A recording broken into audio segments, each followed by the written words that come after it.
તારાપુરના મોટા તળાવની પાળ રહેતા બે શ્રમજીવી પરિવારો માટે ગઈ રાત આફત બની અને આવી રાત્રે જમ્યા બાદ આ પરિવારો ઘરની બહાર બેઠા ત્યારે અચાનક તેમના ઘરની પાછળની માટીની દિવાલ ધરાશાયી થઈ અને તળાવનું પાણી ઘરમાં ગરકાવ થયું। આ ઘટના બંને પરિવારોની ઘરવકરી, આધાર કાર્ડ, રેશન કાર્ડ સહિતના મહત્વના દસ્તાવેજો તળાવના પાણીમાં નાશ પામ્યા। સદનસીબે ઘટના સમયે બંને પરિવારો ઘરની બહાર હોવાથી 12 સભ્યોનો જીવ બચી ગયો।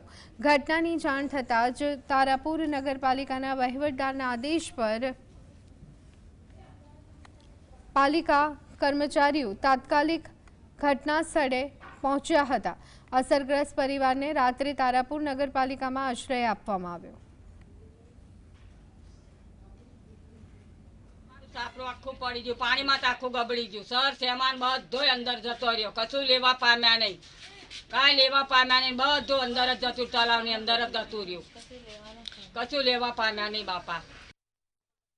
પાણીમાં ગતી રહી અને અમારું બધું કાગળિયા બાગળિયા બધું સબૂત ગતું રહ્યું સાહેબ। નગરપાલિકામાં જઈને રાતે અમે બધા ઊંઘી રહ્યા જઈ, લાઈટ પંખો અમને ચાલુ કરી બધું લાઈટ પંખો બધું સગવડ કરી આલી સાહેબ લોકોએ।